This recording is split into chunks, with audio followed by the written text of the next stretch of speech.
Hello, everyone. This is Dylan Kemna with OptiCall. Thanks for joining us today. I head up our sales and marketing here at OptiCall. Today's presentation is how digital communication is shifting the patient experience. If you guys are familiar with OptiCall, we started back in 2002. Our core services have mostly been around converting inbound calls, mostly elective medical calls. We've tried to stay dynamic in terms of what the industry needs are as far as offering like overflow, extended hours of coverage. Well, the latest trend is the growth in internet leads. If you guys follow our medical marketing outlook that we put out at the beginning of every year, we saw a 9% increase in internet leads, and we're just kind of identifying how it's important to communicate with these digital leads, and that's what today's presentation is about. Today's speaker is OptiCall's founder and CEO, Bill Mercier. He's got a lot of experience in the industry, and I think you guys will enjoy his energy. Bill, are you with us? Yes, I am. I appreciate the introduction, Dylan, and I want to thank everybody for spending some time with us this afternoon. I did want to mention that I happen to be in Southern California today doing this presentation, and we're getting rain and hail and just about everything that you could possibly get, first time since May. So if there are any technical difficulties, you'll understand why, but hopefully we'll get past that. So let's get into the presentation here and talk a little bit about OptiCall. So, Dylan had mentioned who we are a little bit. We've been around for over 17 years. We're a leading provider of elective medical phone services, talking to patients literally thousands and thousands every single month. We focus on maximizing the customer experience, converting more of these inquiries into patients for our practices. To date, we've handled well over 2 million phone calls. We've boosted our clients' revenue by 15 to 20% above the industry average for the ones that we work with. So that's a little bit about us. What we want to talk about today is something that we've noticed, as Dylan had mentioned, over time, which is more and more leads are coming in over the internet. And what prompted this webinar and prompted a new service that we launched last year called Capture was looking at the number of leads that are coming in versus phone calls. So we've always been a company that handles inbound phone calls for the practices that we serve. And we've handled email leads over the years for a lot of the practices, but we started to recognize that maybe there's a different way to do this and get better conversions at it. And so what I want to talk about today is, why is this change happening? What is the state of the industry? How does that affect the patient and practice relationship? We want to take a look at some tools that can help maximize your digital marketing efforts.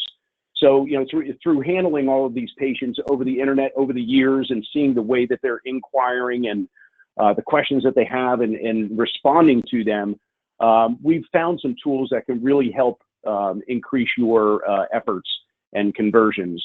We want to understand some of the common issues that practices face that have a major impact on their conversion rates today. And we're going to begin to give you an idea of what a digital plan could look like to maximize your staff's skills and convert more of these patients and customers into procedures at your office. So with that said, let's talk a little bit about the current state of the patient experience. And with this, I'd like to talk about the educational spectrum. And now I know that this particular slide has LASIK on it. So we deal with a lot of practices that are working in refractive surgery. However, we have quite a few practices in plastics and aesthetics and other areas of elective medicine. So when you look at the whole concept of elective medicine, it is very similar to what this slide shows right here. And if you look at the top where it has now buyers on the upper right-hand side, there are about 1 to 5% of the people who are inquiring into your office. And most of these will come in over a phone call because they're looking to make an appointment. They've come to the conclusion that they want to have that procedure done, whether it's LASIK or plastic surgery or whatever it is. They know they want to have you or your practice do it. And so those are the ones that are calling in and making the appointments. The other 15 to 40%, they're still somewhere in that investigation stage. Maybe early on in the investigation stage, maybe they're doing some heavy duty fact finding along the way, but the fact of the matter is they're not necessarily calling up to book an appointment. they're calling up because they want to get some more information and learn about the procedures, learn about the cost, what is the process, what is the downtime, all of those things. So understanding that, when back, maybe 10 years ago, consumers heard about our practice in different ways than they do today. Back then, it was primarily word of mouth, or there was a lot of radio advertisements. It doesn't matter what specialty you're in. Practices were spending literally some hundreds of thousands of dollars a month on advertising on the radio, and that was basically making the phone ring. And so today, things have changed around quite a bit. Consumers hear about us so many different ways. Still word of mouth is very important. We want to know from our friends and family, who they've been to or would they recommend anybody. There still is some radio advertisement, but not nearly as much that has happened in the past. Now what's happening is people are hearing about it from their friends and family, and then they're checking with their social media network. They're also going online. They're doing a lot of research on websites. They're doing a lot of reviews of, from Yelp or Google or whatever it may be. And all of these things are having an impact on who they're going to make a decision to actually make a phone call and or an inquiry and request information or book an appointment. And so why is this happening? So I was just going to mention. Yes. I was just going to mention one thing about that medical marketing outlook is we almost saw a direct decrease in word of mouth referrals. So I think the conclusion, if there was about a 9% increase in internet leads and about an 8% decrease in referrals. And I think the takeaway there was that more people have access to more information. They're going less to their peers and more online with all the resources that are available. Exactly, because they can find out from the masses who's had a procedure done at a medical practice and whether they've had good results or not, or whatever it may be. And so the whole process has changed. And why has this happened? It's happened primarily because of the way that we do business in other areas outside of medicine, and how it's changed the way that we expect goods and services to be delivered to us. When we think about companies like my favorite, honestly, is Amazon.com. If I need something, I don't even go to the store anymore. I basically pull up my Prime account. I look and I can see if I can get it delivered tomorrow, unless it's something I need today. And sometimes you can get things delivered in the same day. And so what's happened is all of these companies that are out there have really changed the way we do things. You think about Uber. At one point we were told never to get into a car with a stranger. Now we do it every single day. And so it's changed how we think about things. And that whole concept has made its way into medicine. And what's happening now is because people have had all of these great experiences with these different companies, our medical practices are now compared to these other companies. So our direct competition is not necessarily the medical practice down the road that's doing the same procedure. It's the experiences that somebody has before they actually make a phone call to us or make some sort of an inquiry. They're basing their instant responses from Amazon or Uber or whatever it may be, and they want that and to have that same type of experience when they're dealing with a medical practice as well. Now, here's the problem. If you take a look at this slide, 75% of people who go to the doctors on a frequent basis are frustrated with their experience, because what's happening is they have a different expectation of how they should be handled, yet a lot of medical practices are still doing things the old way. And the challenge with this now is because of the internet and the way that people like to post things, and whether it be on Facebook or Instagram or on a review like this particular one. This is not a doctor's practice, but this is when I was out looking for a Sprint store. People are very quick to complain. So if they're not happy, now they don't just tell their friends and their family or their spouse, they tell the world.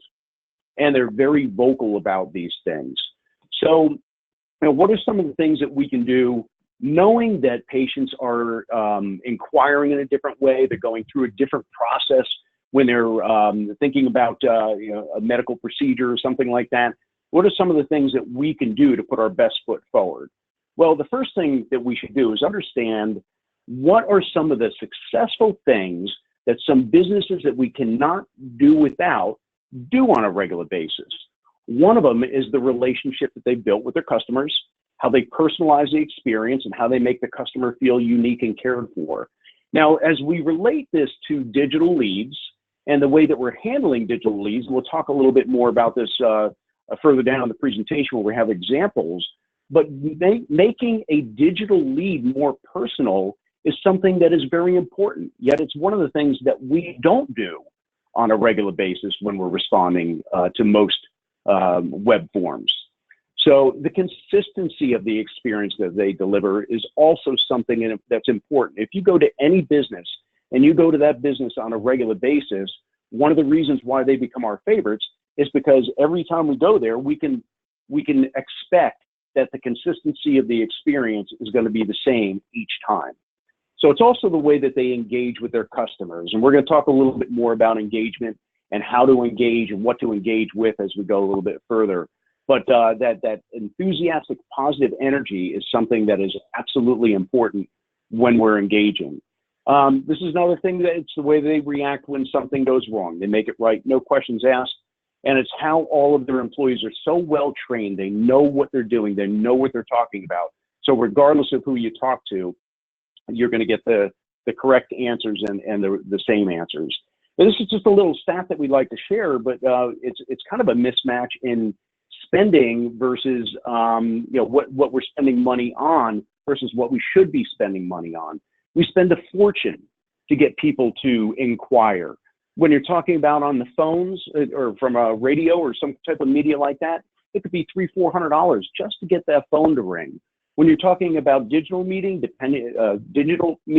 depending on your marketing, it could be anywhere from $25, $50, $100+ just to get that person to inquire and submit a form. So we need to spend more time and attention and money on making sure that these inquiries are being answered properly. So if you're going to succeed in today's market, there's no doubt that you need a couple of things that are going to be excellent. We need an excellent product. The product cannot be a bad product. Otherwise, especially with Yelp and all the reviews, people will know about it quickly. You need an excellent delivery system. That's the way that we're getting our goods and services out to the people that are inquiring. And you also need an excellent customer service mindset. Now, the things that I want to focus on this webinar is primarily the delivery system. What are we doing? When a web form comes in, how quickly are we getting to that? What's the right way to handle that? How often do you touch base with them? How do you touch base with them? I want to focus mostly on the delivery system. Obviously, without an excellent product, you're not going to do very well. Without an excellent customer service mindset, you're not going to do very well either. But all three of these are very, very important. So at this point, we're going to run a quick poll on web conversions. And so, Dylan, I'll let you run the poll. Yep. So what percentage of your web leads are converting to consultations? So I was trying to pick the different ranges because we find what the average practices are converting somewhere less than 15%. So it only gave me 5 options. So I just kind of picked these numbers according to my best judgment. But certainly appreciate your feedback. Looks like about half of you have participated. I'll leave it up for just a few more, maybe about 10 more seconds. Anything you want to say about web conversions, Bill, or the percentages? Well, I think I would like to say this. I mean, first off, one of the reasons that we wanted to do this was the increase in web leads that we see coming into the medical practice. It's important for you to understand that when you have a web lead versus a phone lead, they will never convert at the same level as each other. Phone leads, for the most part, if they're calling up and they're not just asking for some additional information, they're looking to book an appointment. When people are going in over the web, there's a lot more looky-loos. There's a lot more people looking for information, not necessarily ready to book. So the conversions are going to be lower every single time. Web leads. Yep. So as far as the results that we got from everybody, most of the people on this call, 20% fell in the 0 to 15% category. 13% between 16 and 30%, 27% between 31 and 50%, 7% above 51%, so 51% or more, and 33% of the attendees were not sure. And in regards to what you were saying, like another stat that we released on our medical marketing outlook was what our inbound conversions are on phone leads. So OptiCall converted about 75% across the board. And what we're finding, even with the web response program that we have called Capture, sometimes our connection rate, even within 20 minutes, can be about 50%, so about half. And then we're converting at about 60%, but on those that we connect with. And those numbers can vary based on where the web traffic is coming from. So whether it's coming from organic traffic, or if a practice is doing more of an aggressive paid ad campaign. So we just try to create those expectations up front, make sure that everybody's on the same page. Yeah, it's important that comment that you just made, Dylan, is very important, that not all web forms perform the same way. So some are going to have higher conversions than others. And we'll talk a little bit about that when we get into some of the tools that people can use. So do I have to hit play on this again? Okay, there we go. So this is just a little cost calculator just to show you what we did here. And we can send this spreadsheet out to anybody who's on the phone if they want to play around with this and plug some numbers in. If we take a look at what Dylan had mentioned, about 15% of web leads turn into a consult, and we have 50 patients that are emailing in. Let's say you have a show rate of about 90%, a consult to procedure rate of about 90%, and a bilateral fee or your patient fee is $5,000. Your gross monthly revenues and your annual revenues are here. If we can increase that by maybe having some additional tools or find a different process than what we're currently doing right now, and we'll talk a little bit about the process of what's happening in the industry, by just 15%, you can see the numbers change dramatically. We have seen with our Capture program, some practices go from about 20% up to 55% on their conversions. So the number of people that are, it's not even changing the number of people who are emailing in, it's changing the process of communicating with them, how and how often and what's having the best impact. I also wanted to mention speed to lead, Bill. I don't know if we go into that on this presentation, but according to the MIT lead response study, if you're not touching those leads within an hour, your likelihood of converting them goes down by, I believe it's 100%. So it's important to be able to respond quickly, especially when it comes to an elective medical procedure, because these patients are paying out of pocket a premium, so their expectations are really high, and it's really important to get to them when they're in what Google calls a micro moment, which is that critical moment of truth when they've actually reached out to the practice. You want to get them while they're hot. Exactly, and chances are, if they put in some sort of a web form in there that they're interested in services or have questions or would like to book an appointment or whatever it may be, if you get in touch with them quickly, they're probably still on that break or they're in that frame of mind. If you wait 3-4 hours to get in touch with them, they're probably doing something completely different, or maybe now they're commuting in the car or whatever it may be. But so let's talk about some of the things that make a business friendly to do business with. First off, are you reachable? And what I mean by that is, do you offer just 9 to 5, Monday through Friday? Or are there other platforms that you have for patients to get information or maybe schedule at their convenience? There are a lot of tools out there that provide web scheduling. We work with a company called Everseat that's now Patient Relation is the name of the company, and they do a lot of web scheduling directly into the PM, so they can integrate in with a lot of different practice management systems. So what happens here is we're allowing patients to go to our website and be able to make an appointment, get information, make an appointment when the office isn't even closed. But how many people have extended hours even on the phones? Do you offer multiple channels for prospective patients to reach out? So are you texting? Are you chatting? Are there different ways that patients can communicate with you and do it on their convenient, at their convenience? How responsive are you to voicemails and emails and texts? As Dylan had mentioned, the longer you wait to get in touch with anybody who's emailed in, the less likely you are to get in touch with them. And a lot of times what happens, and this is something that we discovered, we'll talk a little bit more about our process a little bit further down here, but we would make phone calls out as quickly as humanly possible for some of the leads that were coming in. But one of the things that we recognized is we still got a lot of voicemails. And so because of that, we started to scratch our heads and say, well, why are we getting so many voicemails if somebody just emailed in 2, 3, 5 minutes ago? You'd think they'd pick up their phone. But the problem is, if they don't have your caller ID in their phone, it comes in as a number that they're not familiar with. And when that number comes in, human nature now, we just let it go to voicemail.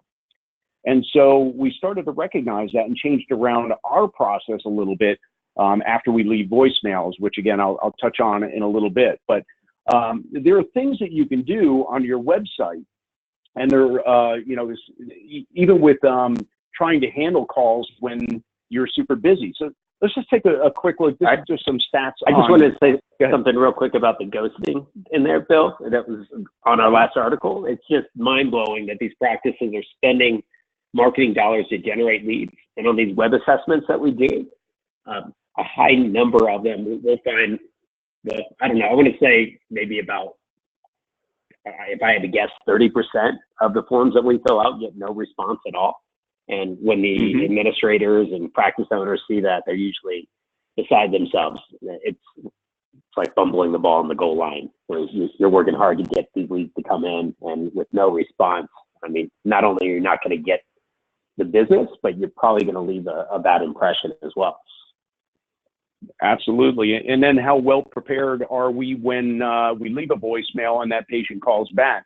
This slide just gives some stats on how many people go abandon calls while they're on hold, how many people leave voice messages. Only 22% of the people that get put through to a voicemail leave a voicemail message. 15% leave no message at all. They reach it and hang up. So the stats show that you have to be prepared to take their call back too, and make sure that somebody's going to be available to handle that. So here's some things that we've seen practices do with extended hours. You know, it's one thing to offer extended hours with your practice, maybe into the evenings or earlier in the morning, or even possibly on the weekends. But if you don't put it somewhere where people know that they can actually make a phone call and make some sort of an inquiry, then they'll never know that they can actually call in. So posting extended hours, if you're offering them on your website, is a great thing to do. Do you make it easy to be a patient? And what do we mean by that? Well, especially if it's the first time they're reaching out to you, how do you rank in your searches? Are you ranking up if somebody's looking for your practice, they've heard of your name, they go to Google and they type it in? Are a bunch of other practices doing a better job at search engine optimization coming above you when people are looking specifically for you? How are your online reviews? People seem to be responding to companies that are doing 4 stars and above. If you're below 4 stars, they may not even make an inquiry into your practice. Is your website mobile optimized? We all know we've been on websites looking something up on our cell phones, and all of a sudden you get through to the website and it looks kind of like it does if you bring it up on your big computer, which means you can't really pull stuff in, you can't really read it properly. It doesn't change the size of the text, so it's actually readable on your mobile device. So if these are some of the things that you have not done yet, absolutely pay attention to them. Is your phone number clickable? One of the most frustrating things for me as a consumer is if I'm looking to get in touch with somebody, make a phone call, whatever it may be, to get information or set a reservation or something like that, if I can't click on that phone number and it come up automatically that I'm going to place that call and I have to try to remember the number, then go out to my phone and back and forth, between the phone and the website, it's not convenient. We want to make sure that we're making it easy for patients to get through to us. Who's answering the phone during and after hours? One thing that would be interesting if you're using an after hours answering service is call in as if you are a consumer. See what happens when people are answering the phones, you're answering services. What do they do if you ask them any questions about your services? Do they just simply take a message? Are they friendly? What do they sound like with the greeting? All these things are representative of who you are as a business as well.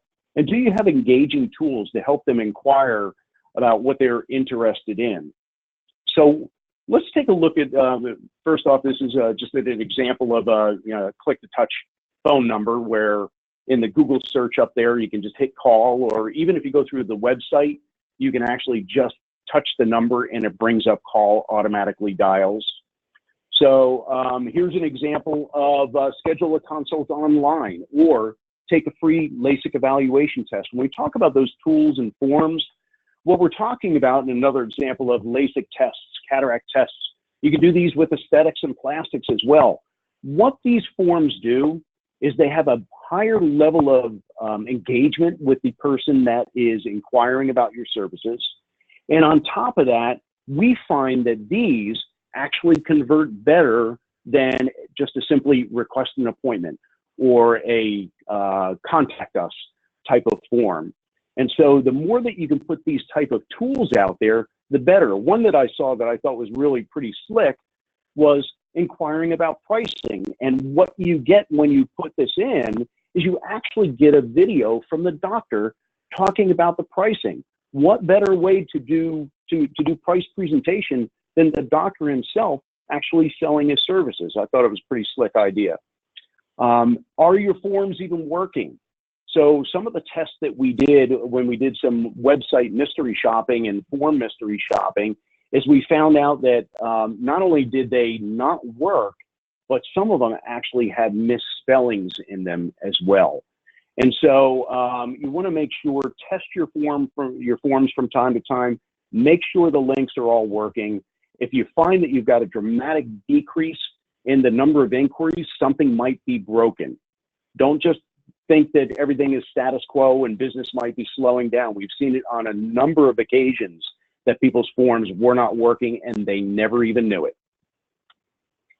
So do you make it easy to be a patient? Oh, this one I actually, no, let me go back. I'm sorry.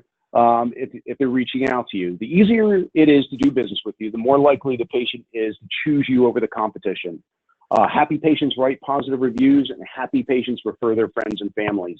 And that's basically what we're looking to do, is create a better process so that people are pleased with their experience, so that they give great reviews when they're reviewing your practice and they refer their friends and families. So let's talk a little bit about creating a plan. In creating a plan, first we have to understand what's wrong with the current process. We have mystery shopped probably about maybe 60 different practices right now on their web forms and have seen a lot of the same thing happening. One thing that I like to refer to as one and done. They're just too busy to follow up. They might make one phone call out and then they never follow up again. And so that's a huge mistake, because you might have caught that person when they couldn't take your phone call right now, but with no follow-up, then they're essentially a lost lead, and it just lets them think that you don't really care about them, that they are not that important, and they end up going someplace else. Another thing is delays in response time. I'll show an example of a mystery shop, web form mystery shop that we did, and we'll see some of these things that have happened. And I can tell you, I've seen it happen on every single web mystery shop that we've done. Delays in responses. Sometimes people are quick to get in touch with the person who's inquiring. Sometimes it could take hours. Sometimes it takes days. Another thing that I see is that a lot of practices let automation do the work. So they might have a lead tracking system in place, and they might have something that has some automated responses that have been set up. What they do is they touch the patient one time. If they don't reach them, they let automation do all of the rest of the work. And that once we feel like we're not special, we're going to move on to the next practice or company that makes us feel special. I like to refer to it as practices have been consistently inconsistent with their process across the board, even though they might feel like they are supposed to do something, or they use one of these automated systems and you put somebody on a track and things are supposed to be followed, they're not followed on a consistent basis. And one of the other huge contributors is staff turnover. We have one practice that was doing very, very well with their whole process of web forms and was extremely successful. But then the person who was responsible for this process and doing a lot of this follow-up left the practice. And within days, the whole system was a complete mess again. And so staff turnover can absolutely have an impact on this as well. So let's do a poll, Dylan. Yep. All right, it's up there. So the question is, have you ever done a web response assessment on your practice to track response times and consistency? And where this came from, if you guys are familiar with OptiCall, for years we've done mystery phone shops where we're placing calls just to get a barometer of what that experience is like. So as we rolled out Capture, our web lead response program, if we put ourselves in your position, what information would we want to know? Is what is that experience like for consumers? So what we're talking about here, have you ever filled out the forms kind of with an email address? Where OptiCall, we've got several of them set up. And what we're looking at is how quick do they respond, and is there consistency? Because we might find that one staff member only calls, another staff member only emails once. Like Bill mentioned, some are just relying on automated responses from the CRM.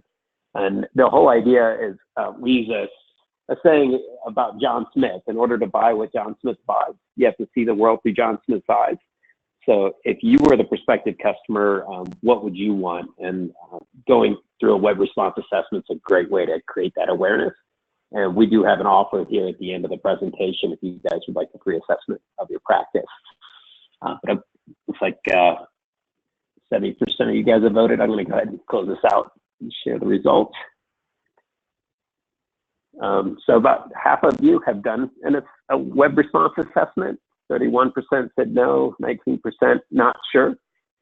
So we appreciate the feedback. Did you get all that, Bill? Yep, I did. Yep. Okay, I'll go ahead and hide these results. Send it back to you. So Dylan had referenced the web assessment. This is an example of what we get when we do a web assessment. I'm going to explain this because it needs to be, I want to show the inconsistency. And this is what I see in almost every single practice that we do this exercise for.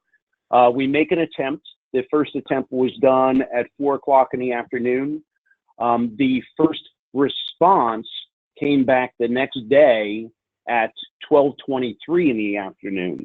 So it took overnight for us to get a response back on that first one. And then we received an email a couple of minutes later, or a minute later, from that person who had responded. Now, keep in mind, this is a practice that really had their act together. This is an example of what happened when somebody left and it was no longer held together. But I will tell you, I see this happen consistently with almost everybody. Second response here, we make the inquiry at 1:33. We get a phone call within a reasonable time period. We also get an email shortly after the initial inquiry was made, which was an automated email thanking us for our inquiry. We did get a second phone call 3 days later, and we got a second email, looks like about a week later. So here we've got a little bit more engagement going on, not consistent with what happened on the first one. If we go to the third one, and these are different forms that have been sent in as well, but same exact website. We have the inquiry going in on the 12th at 3:20 in the afternoon, no response until 3 days later. And then an email coming in shortly after the response that was trying to engage and get us on a phone call. Fourth attempt, no call at all, but an email was sent out a couple of days later. And the fifth attempt, no call, no email. And so this is a prime example of being consistently inconsistent. This is also a practice that utilizes a system that's automated. And so when we utilize systems that are automated, sometimes we trust that they're just going to do their job. Nobody's at the wheel monitoring what's going on. And when you take a look at what's actually going on, sometimes you find out things are broke. And so it's I just wanted to mention on the assessment, Bill. Sorry to keep interrupting you, but just so they know, if they do take advantage of the assessment, like where the calls are hyperlinked or the emails are hyperlinked, you can actually click on the number of the call and it will play the recording of the voicemail that we receive. So that even identifies opportunities for improvement, even in the demeanor of the caller. But it's just great information for the practice to have to create awareness and identify opportunities for improvement. Exactly. I've listened to a lot of the voicemails that come through, and I would be pleased to say that most of them are very friendly when they're calling in, trying to get somebody on the phone. So demeanors have all been pretty good. This is really a test of process. What is the process, and is it being followed each and every time, and what's happening with each touch point? One of the things that we did see is that a lot of practices, and I'll show you an example on my next slide, the next couple of slides, of being personal or not being personal. When I look at a lot of the attempts via email, what I see are very generic, templated responses. They're not personal. They don't make the person that is receiving that email feel like there's actually somebody behind it. It feels like this just got shot out of their CRM system just because the system's set up to do it at that particular juncture. So in getting personal when we're responding, you can see that, 80% more effectiveness by having personalized content in these responders than not. And let me give you an example, and I don't know if any of these practices are on with us today. If you are, for this one, this is an example of a very generic response. And so when I read something like this, and I get these types of emails all the time for different things, it's not that it doesn't have good information in there. There's good information in this email. However, it's signed by the team, by somebody. There's no name behind this. If I were to call up, I wouldn't be able to say, hey, I'm calling, Bill had sent me an email, is he available? And so in your responders, be aware that if you're doing something like this takes away from that personalization that we're trying to create that's going to enhance your conversions. Here's an example of one that's a little bit more personalized. And I'll tell you something interesting about this as well. First off, thank you for contacting us for laser resurfacing and for dark spots. It's a great option. I've actually had it too.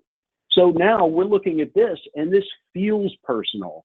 And then it's signed by a person down at the bottom. And then they have the reviews embedded in the email as well. So they're showing somebody on this that we've got great ratings. They're making it more personal. The interesting thing about this is we inquired about a couple of different procedures. It actually is a template because they said, thank you for contacting us about body shaping procedures. They're great options. I've actually had some done too. So it's the same format, but it feels personal. And this has a much, much better impact than sending something that is just simply generic. And so let's talk about creating that plan. So the first thing that we need to understand, as we had mentioned earlier, we need to understand that the digital lead will never convert at the same level as a phone lead, and get within the understanding that we're probably going to have, if we're working hard and doing things well, somewhere between 30 and 50% of the web leads that are coming in, depending on the source that they're coming from, depending on the marketing that you're doing, are going to convert to an appointment. They're not going to be on the same level as actually making the phone ring. Examine your current process. How are you doing things? Who's handling them? Who's responsible for all of the follow-up? And is that follow-up automated, or how is it being tracked? Assign a team to monitor the email box. I've seen circumstances where the person who's monitoring the box goes on vacation and nobody watches it at that point. And so a week or two worth of leads is just going into nowhere. And at that point, by the time the person gets back, then it's too late. Invest in a lead tracking software. There are a lot of good ones out there. We work with MD prospects quite a bit. There's my med leads. There's a ton of them out there. But we actually use the MD prospects program as the back end to drive all of our workflow that I'll talk to you about in a moment as well.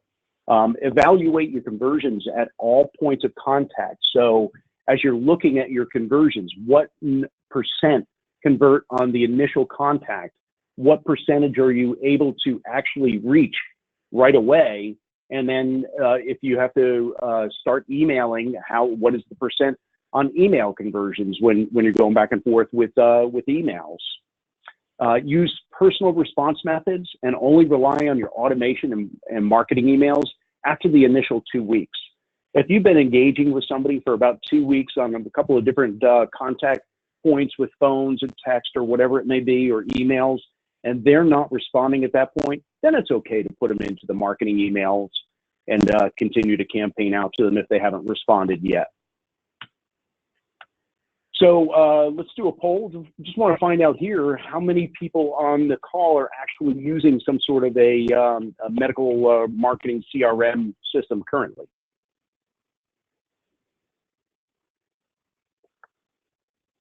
Keep in mind, if you are using something, you have to be very careful and make sure that it is HIPAA compliant, and I'll give you an example of that. We use a great program for our own company, OptiCall, HubSpot, and I love the way it works for us for our sales and communication with our practices. However, it's not HIPAA compliant, so it could not be used for patient CRM. Yes, I must have my phone on mute. I was starting to mention that, Bill, but that's kind of why I picked these programs. MD Prospects is probably what we see with most of our customers on, where my med leads is a little more popular in the aesthetic space.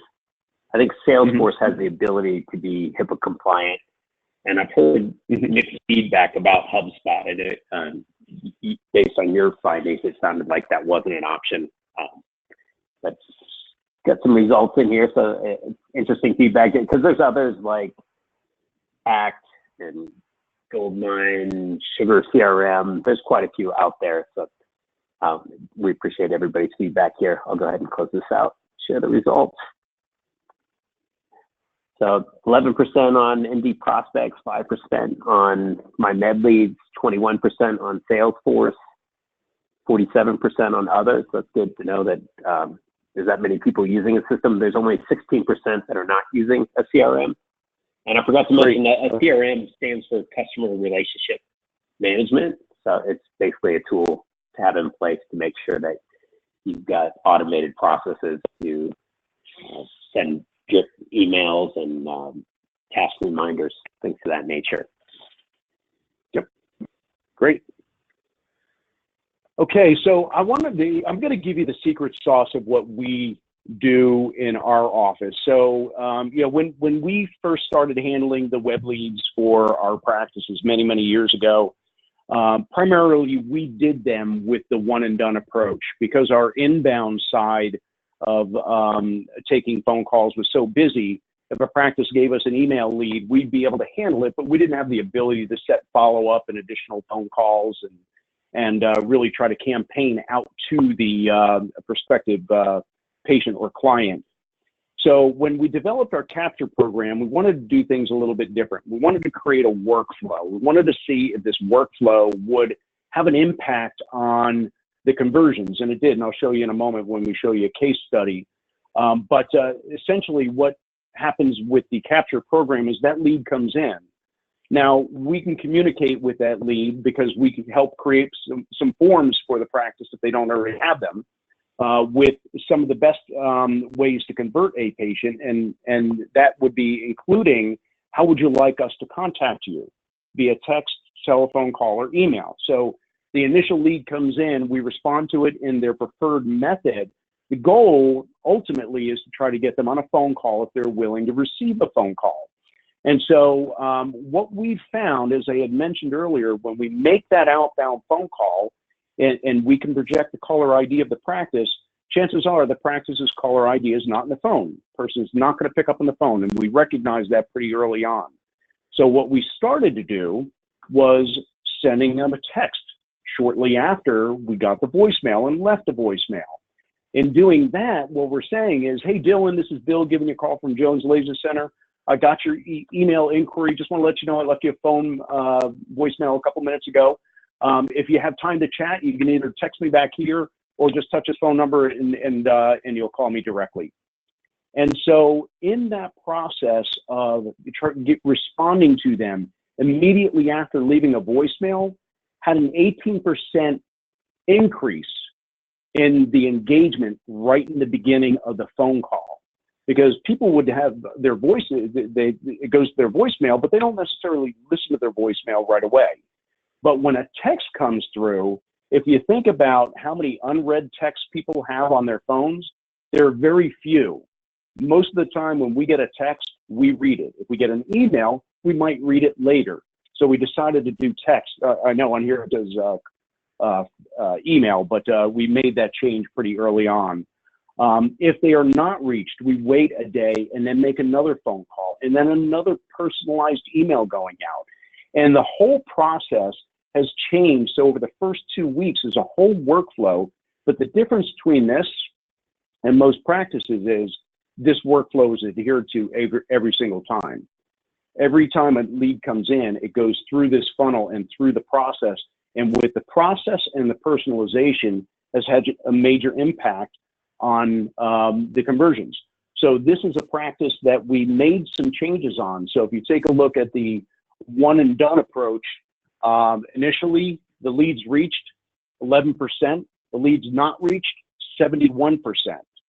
So the leads booked for a consult were at 18%.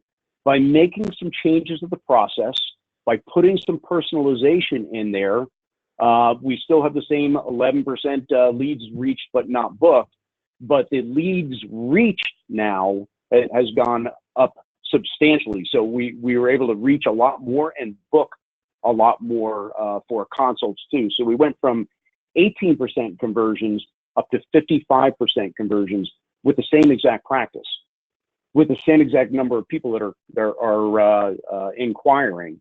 And it just shows that all you need to do is change your process, adhere to your process, and use some best practices, and you'll have a major impact on what your conversions are. And the numbers, as we showed you in the calculator earlier, are astronomical when you look at the additional revenue off of the same money that you're spending right now. And so with that said, we're going to open this up for any questions that anybody may have. We've got about 12 minutes left here, try to keep it under an hour. So if anybody has any questions, please let us know. We're happy to answer anything that you have. Yeah, we didn't address the questions earlier, so it's on the panel there. There's an option to submit your question. We had a couple come through during the presentation. One's about what is our average response time at OptiCall to web leads? And I can answer that. At least so far, we're typically within 20 minutes. I mean, in a perfect world, you want to be touching those leads as fast as possible. Even within the minute would be awesome. But there's also a reality for a service like ours, we have to be able to scale. We support a lot of customers, so we try to keep that to a minimum. So that's our target goal, is to keep them within 20 minutes. Anything within an hour is ideal. When you're getting outside of an hour, I think that's when you start to have a major issue. Anything you'd like to add to that, Phil? No, I think you're absolutely right. It's 20 minutes or less. So some are a lot quicker than that. So we have another question about how do we determine what is a lead at OptiCall with the online portal? That's a great question. A lot of practices have good forms already. I showed a couple of them earlier in the presentation with self-evaluation tests. Typically, somebody who's going through the process of that would be a good lead or a good prospect for services, because they're going through the process of doing a test for it. With your contact us forms, those you have to be a little bit more, you have to read the notes and see what it is that they need. If you don't have a section for somebody to fill in notes and it just has a name and a phone number, It's not as qualified as a lead. You really have to get in touch with them to find out what it is. Could be an existing patient that's just looking to cancel an appointment or make a change. Mm-hmm. But a lead would be anybody who's really looking for services. Where a practice was asking, like on a self-evaluation form, if somebody on the form determined not a candidate, then what do we do with that? Where on our end, with our service, we create rules for our team in terms of which forms they want us to respond to. If there's any criteria like that we need to react to. So it's just a matter of communication with the practices. Somebody else is asking about the pricing of our web response service. So with Capture, we charge a base fee. We're still kind of in the introductory pricing where it's $995 per month. You get hours of availability on Eastern time from 8:30 a.m. to 10 p.m. Monday through Friday, and from noon to 6 p.m. on Saturdays and Sundays. And we charge $11 per lead. That's not per conversion. We price it a little bit lower, just knowing that there's variables that are out of our hands in terms of like what kind of promotion a practice is doing, what their pricing is,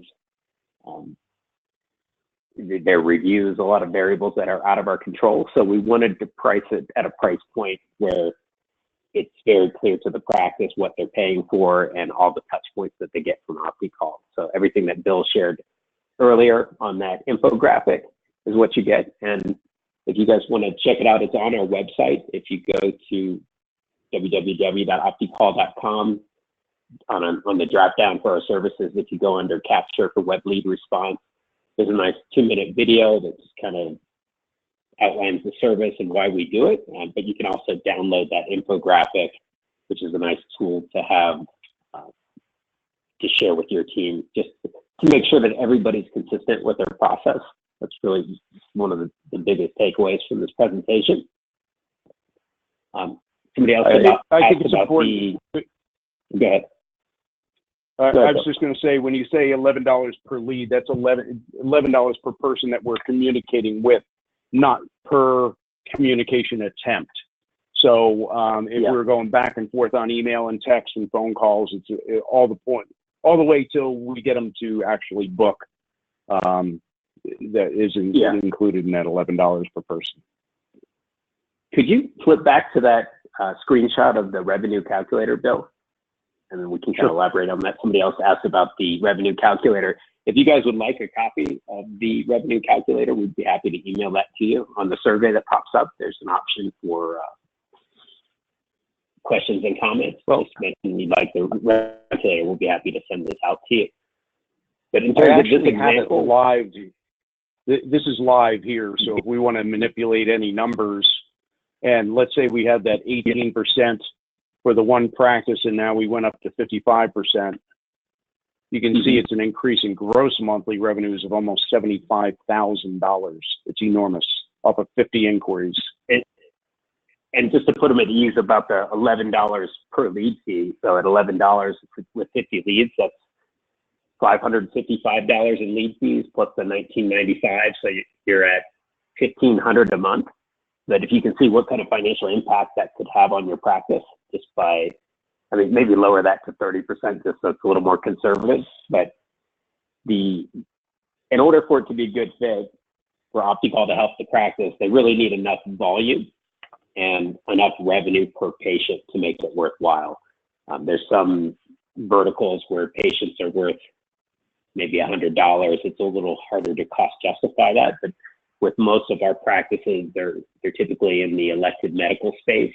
So with patients that are usually worth anywhere from $1,000 up to $10,000, it's easier to cost justify the pricing, because for it to be a good fit, it has to be a better patient experience, a good return on investment for the practice, typically frees up time for the practice, and then you get all the bells and whistles. I feel like I'm getting a little pitchy, but you get the consistency, you get the reporting, the extended hours of coverage, bilingual counselors, and a whole team of professionals to support your practice. Bill mentioned staff turnover before. The nice thing about OptiCall is we will not quit on you, so you don't have to deal with that, which it seems like we're in a candidates market these days, because it seems like a lot of employees might have 1 foot in, 1 foot out. And that's the nice thing about our service, is it's just one area that you don't have to worry about with your practice. So I think that wraps it up as far as the questions that have come in so far. If you guys have any additional questions, please enter that onto the survey, or feel free to email us. We're happy to help in any way. We appreciate everybody's time today. Oh, and also the recording we are recording this event, and as soon as that's downloaded, we'll be sending out the link to everybody that registered for the presentation. Thank you very much. Excellent job, Bill. Getting a lot of good feedback here. And appreciate the help, and